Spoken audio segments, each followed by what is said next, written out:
Boa noite. Cheguei. Esperar a minha amiga Bruna, dos ex-protestantes apostolados, entrar. E vamos que vamos, hein? Boa noite, pessoal. Sejam bem-vindos. Esperando só a Bruna do intervalo literário chegar aqui. Ali, a Bruna chegou. Bruna, manda isso. Muito bem.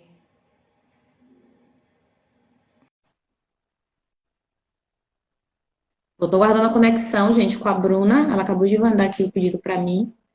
Aí. Cadê eu, Bruna. gente? Aê! Aê. E aí, Ah, que nós gata? combinamos a roupa, foi? Oi? A gente Combinamos. combinou a A sua roupa imagem tá meio escura pra mim. escura? É, tipo assim, Ué. tá parecendo você, mas tá meio que, não sei se o pessoal que tá entrando aí tá conseguindo ver. Tá vendo igual a mim. Eu tô vendo essa imagem meio como se tivesse um filtrozinho assim mais escuro, não sei. Hum, pior que eu nem sei mexer porque eu não sei o que tá acontecendo. Deixa eu ver se tem É, como mas mudar filtro. Calma aí. Tá sem filtro agora.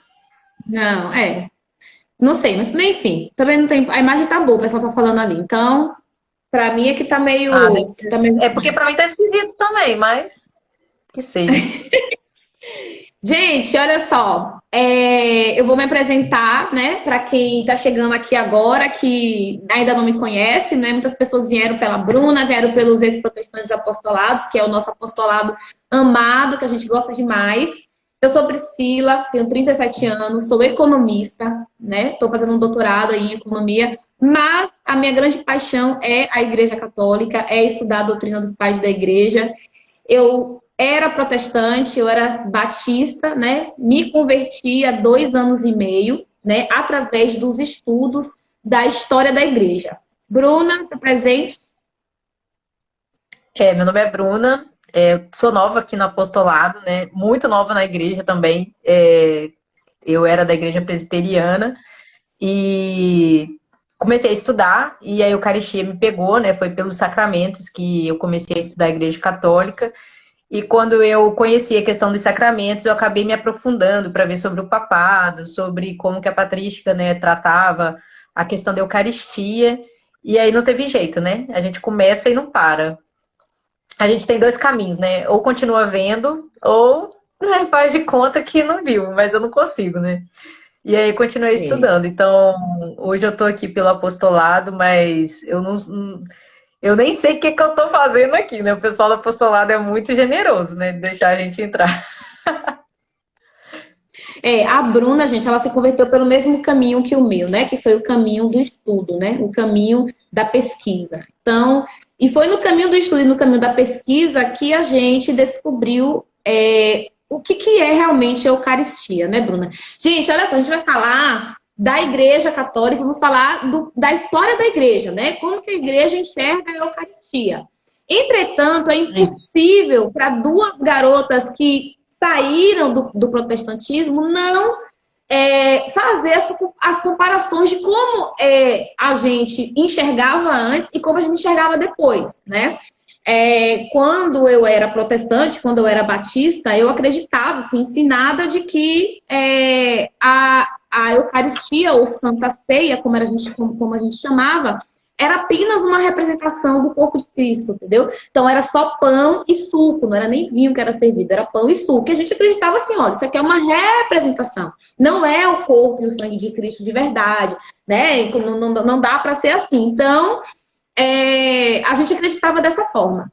Quando eu comecei a estudar a história da igreja, um dos primeiros livros que eu li foi Irineu de Leão, Contra as Heresias, e que eu vou falar sobre ele aqui também. Irineu de Leão vai de cara falar assim, olha, Eucaristia é corpo e sangue de Cristo. É corpo e sangue. E aí, quando eu descobri que era corpo e sangue, eu falei, não, peraí. Como assim é corpo e sangue, né, Bruna? Falei, não dá para ser as duas coisas. Ou é representação, ou é corpo e sangue. E Ou foi é de aí que eu fato, né? realmente comecei. Oi? Ou é de fato, né? Ou é representação ou é de fato. Ou a representação é de fato. Não tem como as duas vertentes, o catolicismo e o protestantismo, estar corretos, né? Então, uma das duas interpretações teria que estar correta e a outra teria que estar errada.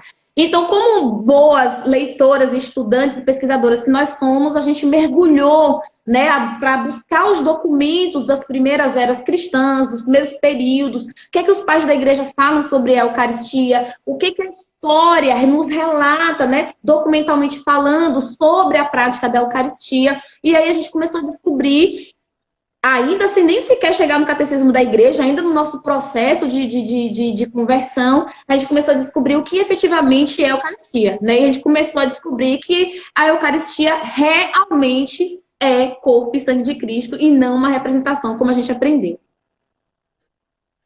Né, Bruna? Isso. Exatamente. E aí você falou sobre a questão do texto, né? Se é ou não é. E o primeiro texto que eu queria deixar aqui é de 1 Coríntios 10:16, que diz assim: porventura, o cálice da bênção que abençoamos não é a comunhão do sangue de Cristo? O pão que partimos não é a comunhão do corpo de Cristo?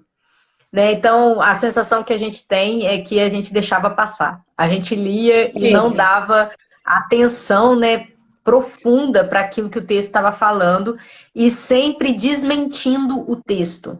O tempo todo a gente desmente o texto. O texto fala, é o corpo, a gente diz, significa o corpo. É comunhão do sangue e a gente diz, parece o sangue ou significa o sangue. Né? Jesus fala, quem não comer da minha carne e não beber do meu sangue, a gente pensa comer o pão e beber o vinho, se lembrando do sacrifício de Cristo. A gente vai desmentindo, fazendo comentários em cima do texto. E aí, quando você encontra que a Igreja Católica leva a sério a Bíblia, leva a Bíblia a sério mesmo quando lê esses textos, você se pergunta, por que que eu nunca questionei isso, né? E é até um cuidado que a igreja protestante faz na hora da ceia, que é dizer, esse não é o corpo, mas significa o corpo, esse não é o sangue, significa o sangue, né? E aí, isso nos leva à primeira questão de que como os apóstolos, né, como que a igreja primitiva entendeu a Eucaristia, como que eles entenderam o novo sacrifício, né, que está previsto até no Antigo Testamento, em que Deus fala, né, que sacrifício puro seria feito ao nome dele, né, por todos os anos, pelos séculos dos séculos, e esse sacrifício é a missa, né? E então o cristianismo, a fé cristã, vem da fé judaica, que é uma fé que tem o sacrifício como culto, né? Adorar a Deus não é cantar, não é orar, né? Não é nada além do sacrifício. Né? Então, isso são coisas que a gente vai descobrir à medida que a gente vai começando a estudar, que a gente vai começar a olhar para o passado, né? Porque eu lembro que quando eu não era católica e eu estudava sobre a Santa Ceia, a gente não sabia muito bem de onde que saía essa interpretação, né? De que era representação. A gente só sabia que todo mundo falava que era representação. E aproveitando que você está falando de Bíblia, vamos começar realmente da Bíblia, né? Das passagens que são as passagens que vão dar base para a interpretação da igreja desde o início da era cristã e que vai perdurar aí 2000 anos de história. Você já citou 1 Coríntios 10:16, mas a gente também pode citar Mateus, capítulo 26, onde ele fala, né? Durante a ceia, Jesus tomou o pão, benzeu, né, ou abençoou, partiu e deu aos discípulos dizendo, tomai e comei, isto é o meu corpo. Né? Depois tomou o cálice, rendeu graça e disse, bebei dele todos, porque isto é o meu sangue, o sangue da nova e eterna aliança. E aí, quando você migra para João 6, por exemplo, João capítulo 6, ele ainda vai falar novamente, né? Quem come a minha carne e bebe o meu sangue tem a vida eterna. E eu ressuscitarei no último dia, né? Pois a minha carne é verdadeiramente comida e o meu sangue é verdadeiramente bebida, né? Quem come a minha carne e bebe o meu sangue permanece em mim e eu nele. Enfim, como essas passagens, tem muitas outras, né? Tem a de Paulo em 1 Coríntios. Não, pode terminar. Depois eu comento. Só para concluir essa linha de raciocínio. Em 1 Coríntios, capítulo 11, né? Paulo fala, todo aquele que comeu pão ou bebeu o cálice do Senhor indignamente será culpável do corpo e do sangue do Senhor. Então, que cada um se examine, porque aquele que come e bebe sem distinguir o corpo do Senhor, come e bebe para a sua própria condenação. Aí eu vou te perguntar uma coisa. Eu não enxergava essas coisas antes da minha conversão, antes de eu me tornar católica.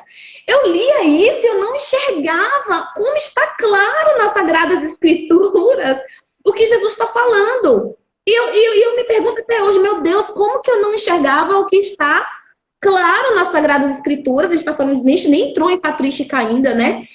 E você, Bruna? Não, essa questão, né, duas questões. A primeira é que João 6 se trata de uma pregação que Jesus está fazendo 1 ano antes da última ceia. Então, quando ele fala assim, quem não comer da minha carne, quem não beber do meu sangue, o meu sangue, né, é verdadeira bebida, minha carne é verdadeira comida, e os discípulos que estavam ali entendem que ele está falando de forma literal, existem duas reações, né? A reação daquele que entende que é literal e fala, eu não quero escutar isso, porque isso é um absurdo. E eles fazem uma pergunta, né? Como é que ele vai dar da própria carne para nós? E não só da própria carne para nós, mas para todos nós. Como que o Senhor, com aquele corpo que estava ali na frente, daria refeição a todos? E a reação dos apóstolos, né? Porque eles falam assim, eu não sei como o Senhor vai fazer, mas nós vamos continuar com o Senhor. E eles ficam com Jesus mais 1 ano. E no final desse ano, né, Jesus responde, este pão é minha carne, e este vinho é o meu sangue, e todos vocês poderão comer dele, quantos pães foram dar graças, será o meu corpo, né? Então, Jesus dá a resposta que aqueles discípulos que foram embora não quiseram escutar. Então, aqueles que permaneceram receberam a resposta. Esse é meu corpo e esse é meu sangue, né? Então, é muito interessante que Jesus não deixa sem resposta. A questão é a perseverança e entender aquilo que ele quer falar. E o segundo é que quando Paulo fala aquele que come sem, né? Como é que é a palavra que ele usa? Sem distinguir o corpo, discernir, isso, sem discernir, né, o corpo e o sangue. Me lembra o texto que está no Catecismo, onde eu acho que é Justino, que explica, né, que só pode comer do pão e do sangue e do vinho eucaristizado aquele que crê, né? Então, por isso que tem, né, a palavra antes, a explicação do evangelho antes e tal, para que você tenha consciência do que é a Eucaristia e aí, crendo, você participe. Então, todas essas coisas que fazem muito sentido, um sentido orgânico dentro da Igreja Católica, nós não tínhamos antes. E tudo era levado à figura, né? Então você fica assim, é só figura, só figura, só figura. Mas a questão toda é que as figuras realmente existem e elas estão no Velho Testamento. A figura da Eucaristia, do sacrifício perfeito, está no Velho Testamento. E no Novo Testamento nós temos o cumprimento da figura, e não mais uma figura, né? Então a gente precisa entender que não é uma fé infundada, é uma fé que foi preparada no judaísmo para que nós possamos receber ela com muita tranquilidade. E é só por falta de conhecimento mesmo que a gente não entende a Eucaristia como cumprimento dessas figuras. E quais são essas figuras? Eu vou entrar na minha parte, que é a questão do Velho Testamento. São muitas. Eu fui pesquisar e simplesmente fiquei maravilhada. E em ordem, né, até mesmo cronológica, nós temos o sacrifício de Melquisedeque, que é um sacrifício de pão e vinho, né? Não é um sacrifício de cordeiro. E nós temos também o maná, que é um pão milagroso que desce do céu, que é um milagre em 2 partes, né? Que era o pão de manhã e carne à tarde. Você tem também a Páscoa, né? Que na verdade é a Páscoa primeiro, depois o maná. E depois você tem no próprio tabernáculo a figura do pão da presença, que era uma coisa que compunha, né, ali o Santo dos Santos, né? Que era com, com os querubins em cima, né? E aí ele colocou dois querubins ali em cima do propiciatório. Aí você tem o pão da presença, que eram 12 pães, na verdade, com vinho, acompanhado com vinho, e você tem um castiçal, e aí você tem a trindade, né? O Deus invisível pela arca, o pão da presença, que significa Jesus Cristo, e o castiçal sempre aceso, sempre iluminado, que é o... Estão pedindo para eu tirar o fio? Tá falhando tirar. um pouco mesmo. Eu acho que agora foi, não foi não?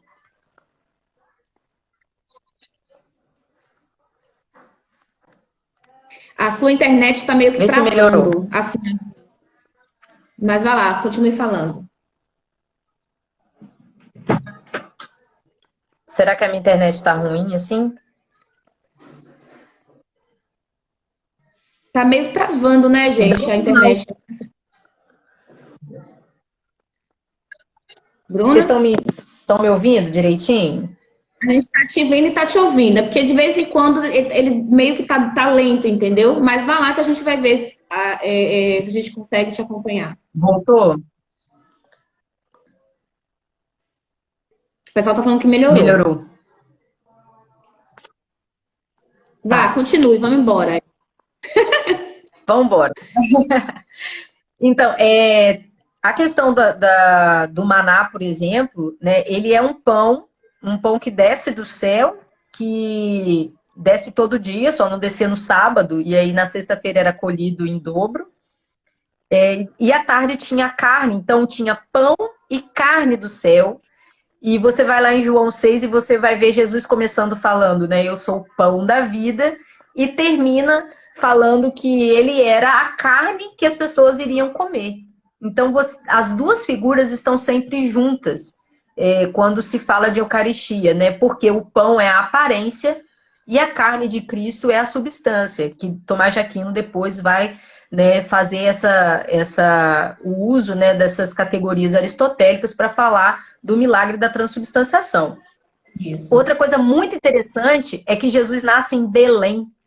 E Belém quer dizer casa do pão. Você imagina isso? Eu nunca tinha pensado nisso. É uma das coisas só te interrompendo muito rapidamente. Eu acho que é uma das coisas, esses detalhes que a gente não conhece quando a gente tem só a Bíblia, né? É que torna a interpretação tão pobre.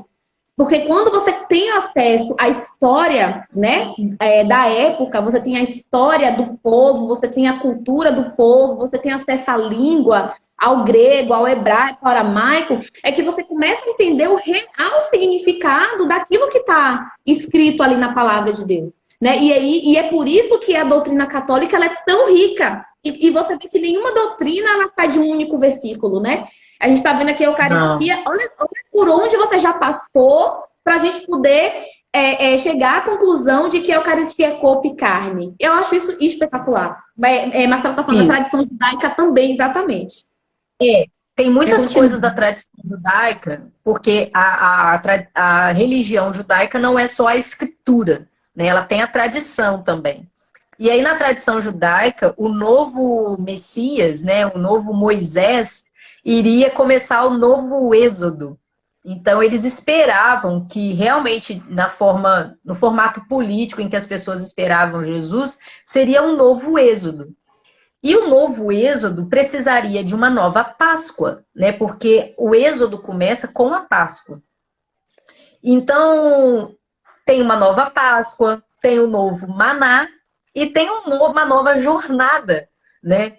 E aí, voltando um pouco na questão da Páscoa, existe todo um ritual que foi se desenvolvendo, não só aquele que está descrito, né, na Bíblia, mas existe toda uma tradição aonde o pai o pai na mesa da Páscoa, ele fala para o filho, né, como se ele estivesse no dia da saída do Egito. Ele fala, nós estamos aqui para lembrar o dia em que o Senhor me tirou do Egito.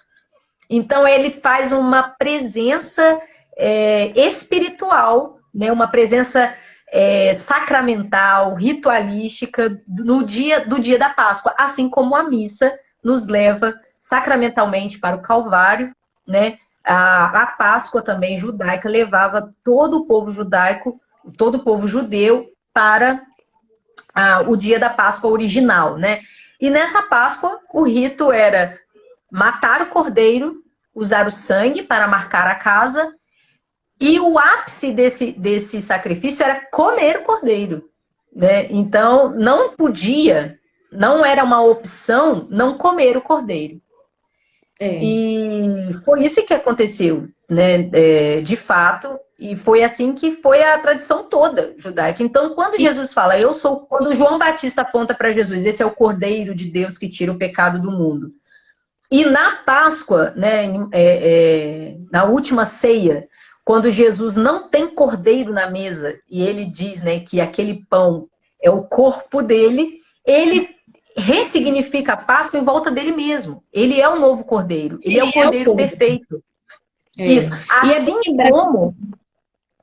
Deixa eu só fazer mais um link. Assim como Deus enviou um cordeiro perfeito para Abraão, a fim de poupar Isaac, né? Ele é o cordeiro perfeito enviado por Deus. Então é muita significância em volta da Eucaristia que não tem a ver... não tem a ver com uma coisa que saiu de dentro da cabeça, né, de algum católico muito esperto, né, algum místico, mas é toda uma significância real na tradição cristã, né? Tem até mesmo termina de falar. Você vê que a Eucaristia ela passa, né, do Velho Testamento até o Novo Testamento, onde Jesus é sempre tratado como cordeiro, Jesus é sempre aludido como cordeiro. Inclusive, Bruna parou aí, mas eu vou dar continuação. Inclusive, a gente tem que lembrar, né, do que é a adoração, né? Para os protestantes, a adoração é louvor, né? É oração, é cantar, é pregar. Mas quando a gente vai para as Sagradas Escrituras e a gente vai para a história da igreja e para os pais da igreja e para os judeus, até para os próprios judeus, a gente vai ver que a adoração ela está sempre relacionada ao sacrifício. Gente, adorar é sacrificar. É por isso que as imagens elas eram consideradas deuses quando havia sacrifício, né? Que era aquele sacrifício humano, aquele sacrifício de sangue, né? Então, quando o povo, por exemplo, sacrifica para o bezerro de ouro, né? Ela faz oferendas de animais para o bezerro de ouro, ela está idolatrando, ela está adorando. Então, nesse período, e até hoje é assim, porque a Igreja Católica ainda vê a adoração como sacrifício, quando você começa a estudar idolatria, você começa a perceber que a imagem não é nem o problema. O problema é o sacrifício que fazia-se para essas imagens. Por isso que Deus condenava que você adorasse imagens, ou seja, que você sacrificasse para imagens. Então, o sacrifício de Cristo, né, na cruz, né, que o torna Deus, Filho de Deus, e a Eucaristia, enquanto representação desse sacrifício, ela é um ato de adoração. Né? E é por isso que Jesus, ele é o eterno Cordeiro, né? Gandhi, exatamente, Marcelo sempre fala isso, Gandhi já falava, a religião sem sacrifício é uma invenção moderna. Em todas as religiões do mundo, em todos os tempos, a adoração sempre foi um sacrifício.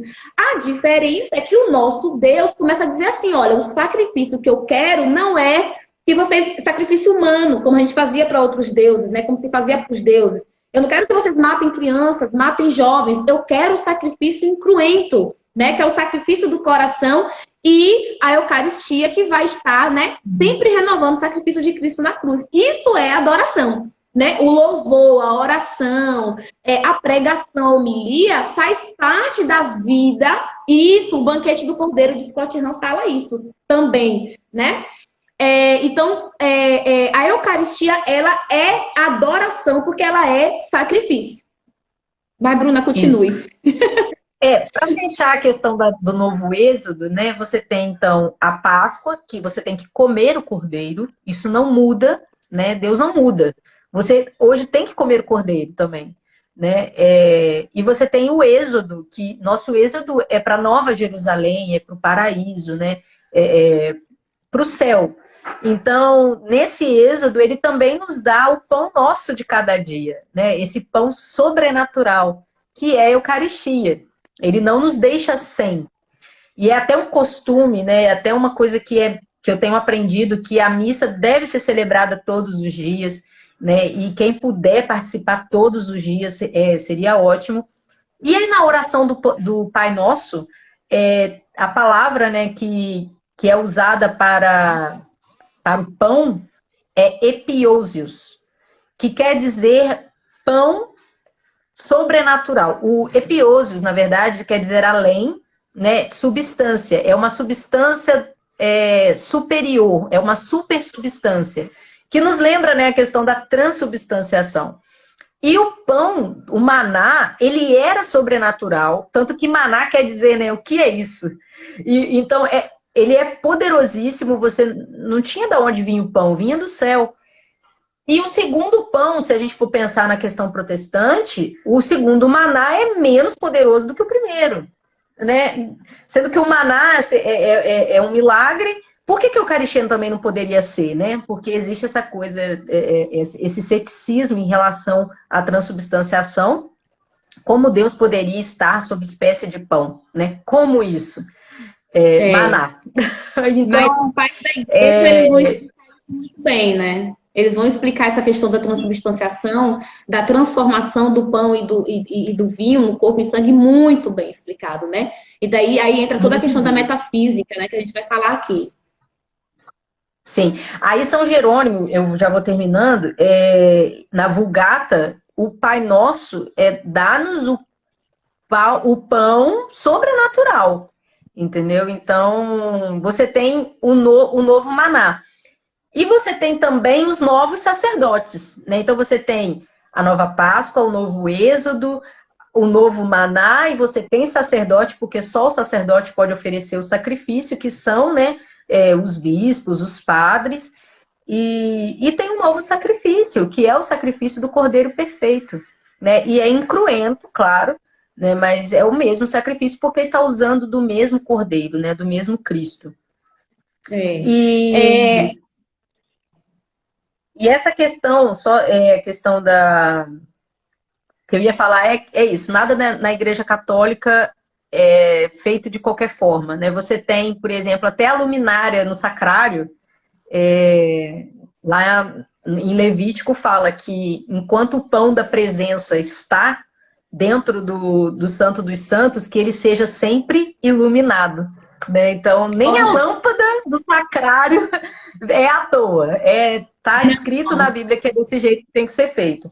E também outra coisa que era feita numa época de festa, no Talmud da Babilônia, era dado ao povo ver alguma coisa do Santo dos Santos. E lá tem a arca, o pão da presença, o castiçal, né? E o que era levado para fora era a mesa com o pão da presença, para que eles pudessem contemplar o pão da presença, de tão importante que era. Né? E em Mateus 12, 1,8, quem quiser depois conferir, Jesus fala do pão da presença, que também é chamado de pão da propiciação. Mas isso mesmo. E é isso, né? A missa é voltar ao Calvário. E também aponta para a ressurreição da carne, porque Jesus falou que é pela Eucaristia que ele nos ressuscitaria. É a presença de Cristo, né, espalhada por toda a terra, e essa é a nossa jornada, né? O nosso novo êxodo pela terra prometida. Nós fomos alimentados pelo Senhor através da Eucaristia, e ficar longe dela é, assim, inaceitável, né? Eu acho que quando a gente conhece, a gente entende o quanto ela é importante para a nossa vida espiritual. E é isso, essa é a minha parte aqui do Velho Testamento. Eu espero que eu tenha Falou tudo de ajudado. vez pra me deixar falando sozinha agora. Bonito a sua cara, né? Agora eu vou ficar quieta. Agora eu vou só assistir. Só voltando rapidinho aqui ainda na Bíblia, que a gente nem entrou nos pais na história da igreja, mas quando eu estava estudando essa passagem que Jesus fala, né, para os seus discípulos, que não era só os 12, eram muito mais, né, eram centenas de discípulos que Jesus tinha. Quando Jesus fala assim, aquele que não comer da minha carne, não beber do meu sangue, não tem a vida eterna, os discípulos, que era toda essa grande quantidade de pessoas, ficaram, mas como a gente vai poder comer a carne dele? Como que a gente vai beber o sangue dele? Isso é um absurdo. E eles abandonaram Jesus. Eles deixaram de seguir Jesus porque eles achavam um absurdo ter que comer o corpo e o sangue. Mas reparem bem, na época, quando eu não era católica, né, e eu li essa passagem, utilizando exclusivamente a Bíblia, eu achava assim, não, as pessoas não entenderam que Jesus estava falando como uma representação, né, que Jesus estava dizendo... Mas Jesus não corrigiu a fala dele. Jesus deixou o povo embora e não falou nada. E Jesus não tinha esse hábito. Por quê? Quando esses discípulos foram embora e ficaram só os 12, ele perguntou para os 12, e vocês também não querem ir embora?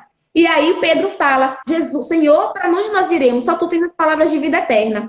E depois eu pensava assim, mas por que Jesus não corrigiu? Por que Jesus não falou que era uma representação? Eu teria acabado com o problema, teria tirado a dúvida, pelo menos dos 12 apóstolos, como ele sempre fazia, ele sempre tirava a dúvida dos apóstolos, mas ele não fez. Aí, quando eu comecei a ler o Banquete do Cordeiro, né, do Scott Hahn, ele explica qual foi a palavra, em grego, a palavra que Jesus usou para falar da carne dele, de comer a carne dele. Jesus usou uma palavra, que eu não lembro mais agora, gente, e para eu pegar o livro agora vai ficar complicado, mas ele usou uma palavra que, na verdade, quando ele fala comer minha carne, ele fala arrancar a carne, triturar, mastigar, engolir a carne. Oi? É trogon. E essa palavra eu não lembro. Isso, então ele está usando, na verdade, um termo muito assim, de violência mesmo, de você arrancar um pedaço da carne, de você comer, de você triturar, de você engolir. E foi isso que causou aquele espanto nos discípulos. Mas como que ele está falando isso? Ele está achando que nós somos o quê? Né? Nós vamos comer, nós vamos mastigar, triturar, engolir a carne dele. Então, quando eu vi, né, a explicação da palavra grega, aí tudo fez sentido para mim. E aí, gente, olha só. Como que a igreja primitiva, como a igreja dos primeiros anos vivia a Eucaristia, né? Eu não sei de onde saiu a ideia de que é uma representação do corpo e sangue de Cristo, de que não é corpo e sangue, porque a única coisa que eu tinha era a Bíblia e eu achava que era aquilo ali. Mas quando eu fui para a história da igreja, caso vocês não saibam, a história da igreja está documentada, existem documentos, né, desde o século I, né, desde ainda da época dos apóstolos, que mostram como a igreja se desenvolveu, como a igreja interpretava a revelação divina, e a história da igreja, esses documentos existem. Então, quando eu fui para esses documentos, que a gente chama de patrística, eu comecei a descobrir como que a igreja efetivamente vivia a Eucaristia, né? Então, por exemplo, Santo Inácio de Antioquia, né? É um dos padres apostólicos, ele foi bispo da igreja de Antioquia, né? Ele foi o terceiro bispo da igreja, gente. Que é. A igreja se reunia nas casas. Nas casas. Não, gente, não se reunia nas casas. Bom, terceiro bispo da igreja depois de São Pedro, né? Então, Santo Inácio de Antioquia, ele viveu exatamente ali na era apostólica, né? A data provável do martírio dele foi no ano 110. Para vocês terem ideia de como ele é antigo, o apóstolo João provavelmente morreu no ano 110. Então ele teria sido aí, né? Teria aí convivido, né? O estado aí no mesmo período dos apóstolos. E Santo Inácio, ele era um bispo muito famoso, né? Ele terceiro bispo da igreja e tal. E ele escreve várias cartas para várias igrejas do Império. E aí ele vai escrever essas cartas aos romanos. E aí ele vai dizer o seguinte: desejo o pão de Deus, que é a carne de Jesus. Ele já começa assim, que é a carne de Jesus. De Jesus, da linhagem de Davi. E por bebida desejo o sangue dele, que é o amor incorruptível. E aí eu falei, quando eu li a primeira vez, né, eu falei, meu Deus do céu, gente, o homem tá dizendo que é carne. Como é que eu nunca enxerguei um negócio desse? E aí eu corri pra Bíblia, né, e fui ler de novo. E eu, meu Deus, é mesmo carne, é mesmo sangue. E em outra carta, ele vai dizer assim, Filadelfienses, ele vai escrever assim, que ele deseja a unidade da Eucaristia, né? Ele fala, gente, preocupe-se em participar de uma só Eucaristia. Há uma só carne, né? E um só cálice desse sangue. Um único altar, um só bispo. E é muito interessante ele falar um único altar. Por quê? Onde eram feitos os sacrifícios? Nos altares, né? E para ter Eucaristia, tem que ter altar. Tem que ter altar. Então, aí, mais uma vez, entra essa interligação, né, entre a adoração ser um sacrifício, né? Alguém mais cedo falou assim, aí nos comentários, mas a gente também entende que adorar é estar na presença de Deus, é louvar a Deus, é estar 24 horas por dia. As pessoas confundem muito, né? A adoração, o que compõe a adoração, do que é você estar louvando, né? Que é também uma forma de adoração. Mas a adoração mesmo, ela precisa do sacrifício para ela acontecer, né? Priscila, só para enfatizar isso, é que Deus mesmo escolheu essa forma de adoração. Quando ele foi ensinar para Abraão e quando ele foi ensinar para Moisés como é que se adora o Deus de Israel, não é com música. Não é com música, é com sacrifício. Então, se ele mesmo ensinou assim da primeira vez, por que ele mudaria depois, né? Porque também não é uma coisa excluir a outra. Sacrificar não exclui o louvor, a música, os salmos, a oração. Não exclui. É isso e isso. Mas a essência é o sacrifício, né? Não é porque a música. As pessoas têm essa tendência de achar que se pode uma coisa, não pode outra. Elas não conseguem ver que exatamente, no catolicismo você tem as duas coisas. E uma coisa não exclui a outra, entendeu? Mas são necessárias. São necessárias. E olha, gente, essa questão de ser Santa Ceia ou de ser carne e sangue, né? De ser representação ou ser corpo e sangue, isso não é novidade, né? Essa discussão que os não católicos vão fazer, vai dizer, não, os católicos fazem sacrilégio, dizendo que é sangue e corpo, matam Jesus de novo na cruz, o que não tem nada a ver. Essa negação do corpo e do sangue já acontecia naquele período. E tem uma parte que Santo Inácio de Antioquia ele vai falar assim, uma carta que ele escreve, né, para uma das igrejas, ele fala assim: os incrédulos, aqueles que não creem que é corpo e sangue de Cristo, que a Eucaristia é corpo e sangue, eles se afastaram da Eucaristia, se afastaram da oração, porque eles não professam que a Eucaristia é carne de nosso Senhor Salvador Jesus Cristo. Então ele já está dizendo, olha, esses que falam que não estão afastados da mesa do Senhor, porque eles estão negando. Então o que a gente vê acontecer hoje é essa mesma negação que aconteceu lá no século I, né? Lá no ano 110, e que Inácio vai combater, certo?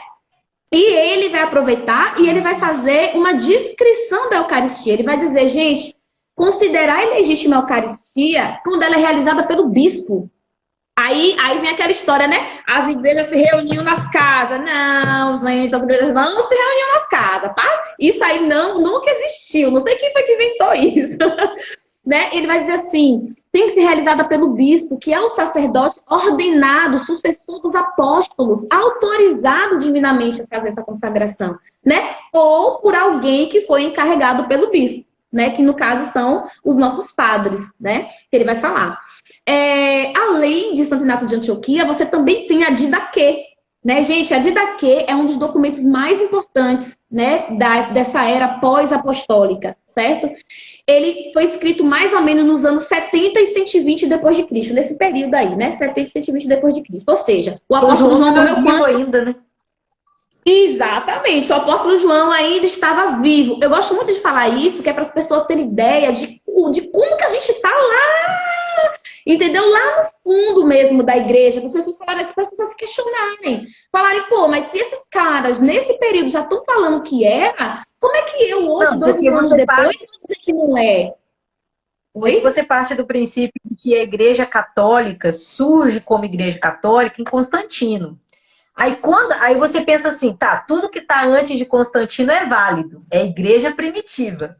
Aí quando você pega de daqui, do ano 70 ao ano 120, aí você vê a Eucaristia. Aí você fala assim, ué, mas quando foi que deixou de ser igreja primitiva? Será que tá, né, que tá errado? É E porque é a impressionante. igreja primitiva, ela é católica, né? Quando você, toda a doutrina que está na igreja primitiva, desses documentos dos primeiros séculos da igreja, é doutrina católica, né? A igreja é chamada de católica, a estrutura da igreja é católica, os sacramentos são católicos, então não tem como você dizer, olha, até aqui era igreja primitiva, a partir daqui é a igreja católica, porque ela é católica desde o princípio.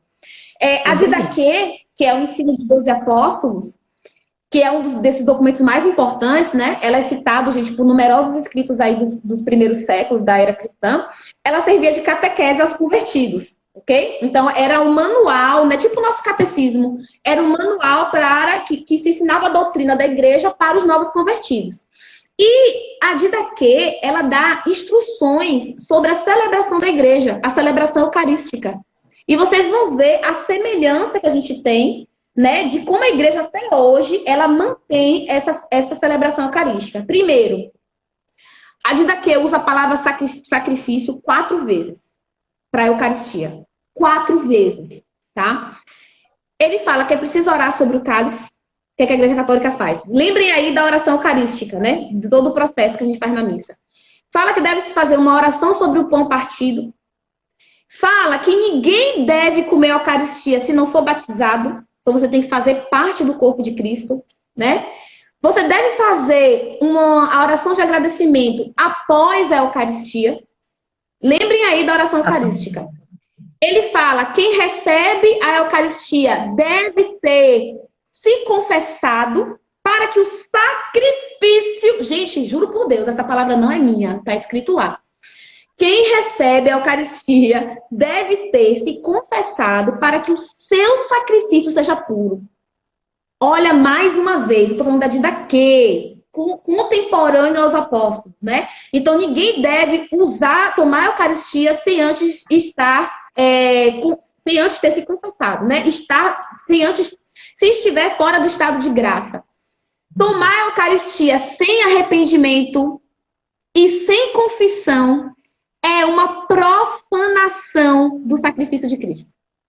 Bruna do céu, gente, mas eu vou pra vocês tem que ler os pais da igreja, porque quando você vê um negócio desse, você fala assim, meu Deus, não tem como, não tem malabarismo que diga que não, eu não sou colérica não, eu sou sanguínea. É porque eu me empolgo, gente, eu me empolgo. Eu sou apaixonada pela doutrina dessa igreja, vocês não têm noção de como é lindo ver isso aqui, né? E ele fala o seguinte, a Eucaristia naquele tempo, ela era celebrada todos os domingos. No primeiro dia da semana, todos os domingos. Não era uma vez no ano, 2 vezes no ano, ou em dias de festa. Eram todos os domingos. Uma vez por mês, né? Hã? Uma vez por mês. Uma vez por mês, não. Era frequente, a Eucaristia era frequente. Então, gente, tudo que eu falei aqui, vocês vão associando. Pensem no que a Igreja Católica faz, né? Diagoné, o apologista Quadrato, ele escreve uma carta para o imperador Adriano, né, defendendo a fé cristã. Gente, sempre que eu falo de pais da igreja, quando eu falo do século I, século II, eu estou falando de um período de perseguição. Então, foi um período que os pais da igreja precisaram escrever muitas cartas apologéticas para defender a doutrina cristã das acusações que essa doutrina seguia, ou que os cristãos recebiam. E Atenágoras de Atenas, que era um filósofo, né, também vai escrever uma carta para refutar as acusações sobre os cristãos. Quadrato escreveu em 112 depois de Cristo e Atenágoras de Atenas em 177. Prestem bem atenção. Quadrato, ele vai defender os cristãos da acusação de antropofagia. Você sabe o que é antropofagia? É a acusação, é um ritual de comer uma ou várias partes do corpo de um ser humano. Então, os cristãos faziam um ritual, né, eucarístico, só que os pagãos não tinham acesso a esse ritual. Então, porque era proibido até mesmo naquela época aos cristãos comentar fala com quem não era da igreja, quem não era cristão, o que que era a Eucaristia. Você não podia ficar falando. E só podia participar da Eucaristia quem estava batizado, quem fazia parte da igreja. Então, os pagãos, eles ficavam sabendo por alto, né? Comer o meu corpo, tomar o meu sangue. Então, eles começaram a falar o seguinte, olha, esse povo aí tá comendo corpo e sangue de Jesus, né? De alguém. De alguém. Então, começou a surgir aí uma acusação de que os cristãos cometiam antropofagia, que é esse ritual de comer. E canibalismo, exatamente. Aí Atenágoras vai falar o quê? Gente, não é possível a gente comer carne humana se antes não matamos ninguém, né? Ele vai falar assim, nós não comemos carne humana, né? A carne que a gente come é outra, né? Não é exatamente esse sacrifício que vocês estão acostumados a fazer para os deuses de vocês, né? Em Atos dos Apóstolos, no capítulo 2... Oi? Deixa eu só fazer é que tudo isso, toda essa defesa apologética é com base na tradição, que ainda não tem Bíblia. Né? É bom falar isso. Gente, não tem Novo Testamento. Não tem Novo Testamento aqui, tá? O Testamento, ele só surgiu... O Novo Testamento, como a gente conhece hoje, com os livros que tem hoje, eu acho que são do século IV, século V, né? Mas nesse período aqui, você tem algumas cartas do apóstolo Paulo, tem os evangelhos, os 4 evangelhos, né? Você tem e várias outras cartas que foram escritas, que depois a igreja vai ter que fazer uma seleção. Então, a gente não tinha um Novo Testamento. Então, os pais da igreja, eles se baseavam no ensino. Né? Eles se baseavam no ensinamento dos apóstolos, que era a tradição oral, que Bruna falou muito bem aí, né, Bruna? Quer fazer mais algum comentário? Não, o pessoal tá falando tanto aqui, você tá falando aí, eu tô olhando os comentários aqui, o pessoal quer que a gente faça uma segunda parte. De perguntas e respostas? Bom, a gente pode ver aí, se vocês estiverem dispostos, a gente faz. Bom, aí, gente, vamos lá. Atenágoras vai fazer uma referência ao sacrifício incruento. Aí que entra, porque eu ouvi muitas pessoas falarem assim. As pessoas falam muito assim, vocês matam Jesus de novo. Né? No sacrifício da criança. Eu também, gente, mas eles estão matando Jesus de novo. Jesus, como é que mata Jesus, né? Então, assim, a gente fazia essa acusação, ok? E aí, Atenágoras vai falar o seguinte... Que falta me faz os holocaustos de Deus, os holocaustos de que Deus não necessita? E que falta me faz apresentar oferendas quando se deve oferecer-lhe sacrifícios incruentos, que é o culto racional. E aí, quando você vai para entender o que é sacrifício incruento, é o seguinte, o sacrifício de Jesus foi sangrento, né? Jesus foi para a cruz, morreu, derramou seu sangue, então foi um sacrifício sangrento. E essa morte, ela se realizou uma única vez, certo? Jesus só morreu uma vez na cruz, né? E essa é a única oblação de Jesus. O que é a oblação? É a única oferta, a única oferenda que Jesus faz, que é Ele mesmo, ok? E Ele satisfez plenamente isso pelo mundo inteiro. Já o sacrifício do altar é um sacrifício incruento, não há derramamento de sangue, ok? Que se pode renovar uma infinidade de vezes e que foi instituído para nos aplicar essa expiação universal. Ou seja, esse sacrifício incruento, né, que é quando Jesus ele se dá novamente como sacrifício, mas agora não como sacrifício da cruz, não como sacrifício sangrento, né? Ele nos proporciona graça, a graça da nossa redenção.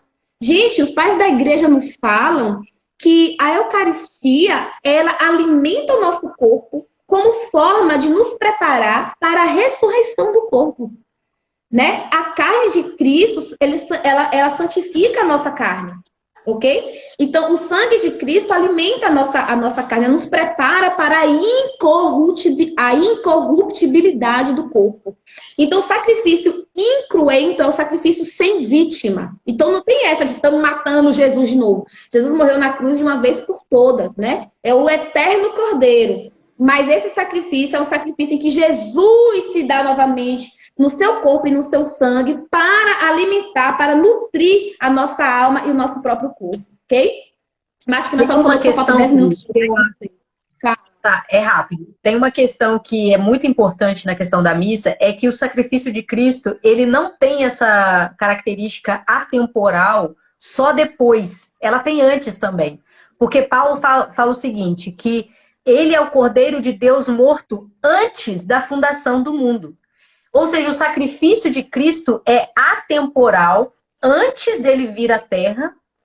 Ele entra no tempo, no sacrifício feito mesmo, onde ele morre e ele ressuscita. E nós acessamos ele de forma atemporal depois de sua morte. Então, a atemporalidade do sacrifício de Cristo não é uma novidade, né? Então, nós precisamos de acessar esse sacrifício de forma atemporal para que nós participemos também do Calvário. Ou seja, nós precisamos comer o Cordeiro. E isso só pode ser feito na renovação do sacrifício, que é a missa. Exatamente, muito boa essa sua fala. Acho que eu também li em algum lugar, já não me lembro mais quem foi, acho que eu não anotei aqui, que fala que, no Catecismo da Igreja, ele fala que a igreja ela faz parte do sacrifício, quando ela é porque ela dá a cabeça. A igreja é o corpo, mas quem é a cabeça é Cristo. Então ela dá a sua própria cabeça, né? Então a igreja ela também, né, faz parte do sacrifício, ela também se entrega, né? Isso é muito incrível.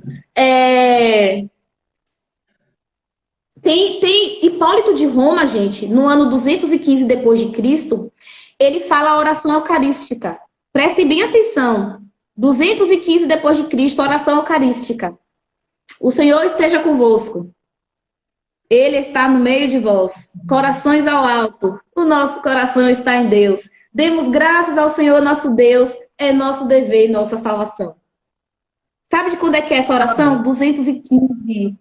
Qual é a única igreja no mundo que faz essa oração? Eu não conheço outra, né? E depois as pessoas querem dizer que essa igreja não é igreja católica. Essa igreja é católica, né? Não tem como. Um dos grandes pais da igreja, que foi Irineu de Leão, que você leu e você conhece maravilhosamente bem. Irineu de Leão foi o primeiro pai da igreja que eu estudei. No ano da minha conversão, eu estudei Irineu de Leão. Irineu de Leão, gente, você também, né, Bruna? A gente fez aquela live maravilhosa, né? Sobre Irineu de Leão. Ele fala... Ele foi bispo, viu, gente, de Leão, né, no ano 180. Então, a gente tá, a gente tá bem lá atrás mesmo, tá? A gente nem chegou em Constantino, antes que alguém fale assim, não, mas foi depois de Constantino. A gente tá bem longe de Constantino aqui. Santo Agostinho estudou a obra de Irineu de Leão, para vocês terem uma ideia, né? Aí Irineu de Leão vai falar sobre a transubstanciação. Mas como é que pode? A Raquel tá perguntando. Onde está essa oração? Está em Hipólito de Roma, no ano 215. Isso, o Alex respondeu aí. Ele vai falar o seguinte. Porque, lembra, a Bruna me levou para participar de um negócio aí, que a gente teve que ouvir alguém falando assim, mas como é que é corpo? Como é que é sangue de Jesus? Oxe, quer dizer que a gente vai botar uma agulha na veia dele e vai puxar o sangue e vai beber o sangue? E eu falei, meu Deus do céu. Entre isso, tivemos que ouvir coisas como, por mim o pão podia ser pastel, o vinho podia ser caldo de cana, não importa o que é, né? E porque é tudo representação. Então a gente teve que ouvir coisas assim, e depois ouvir alguém falar que a Igreja Católica tinha se afastado da verdade, né?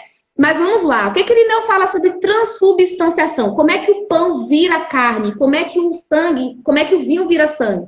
Ele vai falar assim, gente, Jesus tomou o pão que deriva da criação, que é trigo, certo? E ele vai dizer, isto é o meu corpo. Ele tomou o cálice, que provém como nós da criação, prestem bem atenção, e o declarou seu sangue, certo? E quando essa oblação, que é a oferta, a oferenda feita a Deus, sacrifício feito a Deus, é oferecida, esse pão, ele deixa de ser pão, ele deixa de ser trigo e ele se torna a carne. Então, só para a gente encerrar a transubstanciação. E a substância, gente, é uma filosofia aristotélica. O que é substância? A substância é a matéria do que é feito o pão, certo?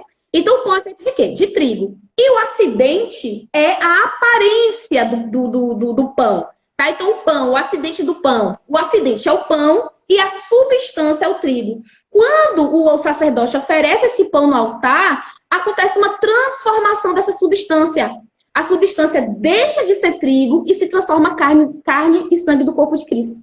Entendeu? Agora o acidente muda? Não. O acidente continua com a aparência de pão. O vinho continua com a aparência de vinho. Isso é o acidente. Mas a matéria do que é feito o pão e o vinho é que se transforma no corpo e no sangue de Cristo. Gente, isso foi falado por Irineu de Leão no ano 180. Não tem o que você questionar. Não tem que você ler a Bíblia e dizer, não, mas de repente, você estamos chamando Jesus de mentiroso, então. Né? Estamos chamando Irineu de Leão de mentiroso, os pais da igreja todos de mentirosos. Né? Nós estamos invalidando o sacrifício e a adoração. Oi? É muita audácia. Muita audácia, né? E ele vai falar que o sacrifício puro e aceito por Deus é o sacrifício feito pela igreja. É a oferenda da igreja. Né? E então ele vai falar assim, como que alguém pode afirmar que a carne se corrompe e não pode participar da vida quando ela se alimenta do corpo e do sangue de Cristo? Porque, gente, uma questão aqui muito importante é que os pais da igreja vão sempre dizer, gente, a Eucaristia é tão importante, tão importante, porque é ela que prepara o nosso corpo para a incorruptibilidade. É ela que prepara o nosso corpo para a ressurreição. Todos os pais da igreja são unânimes em fazer essa afirmação. Porque os pagãos, eles achavam que uma vez que você morria, você tinha uma heresia que falava que depois que você morria, você continuava morto, que não havia ressurreição. Né? E os pais vão bater muito nessa tecla. Não, como é que não existe ressurreição se a gente recebe o corpo e o sangue de Cristo?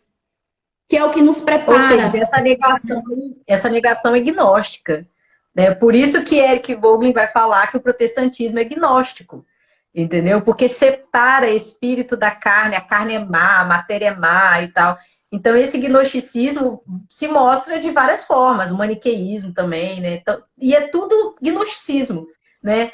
E quem fala muito isso é o próprio Chesterton, né? Ele bate muito nessa questão dos maniqueístas no livro de Santo Tomás de Aquino, e eu fiquei embasbacado. Falei assim, interessante como que o gnosticismo volta de várias formas, e Santo Irineu já falava sobre o batismo e a Eucaristia, defendendo a divindade de Cristo, né? A natureza divina de Cristo junto com a natureza humana. Então, nada é novidade, né? Nada para a Igreja Católica é novidade. Ela já combateu essas coisas de várias formas, em vários momentos, né? Então, quando a gente descobre isso, é que a gente se assusta, né? Eu me assustei, porque muita coisa que bate. E aí você fala, não é possível que tenha tanta coincidência. E tem. Você vai estudar, você vai ver todos, a linguagem da patrística, ela é católica, né? Ela é muito sacramental, ela é ritualística, ela tem toda a questão da hierarquia. E você não tem esse tipo de coisa, e principalmente a unidade, né? A unidade da confissão de fé, que precisa ser uma, porque a igreja tem que ser uma só. Essas coisas assustam a gente. Vamos fazer uma segunda parte, então, rapidinho, para a gente conversar mais. Vamos. Gente, preparem aí, então, as perguntas que vocês têm. Vocês estão pedindo segunda parte. Não sei como é que é para fazer. Então tá bom. A gente vai. Então tá, eu vou salvar a live e a gente volta daqui a pouquinho para a gente fazer a parte 2 das perguntas, tá bom? Juntei. Amém.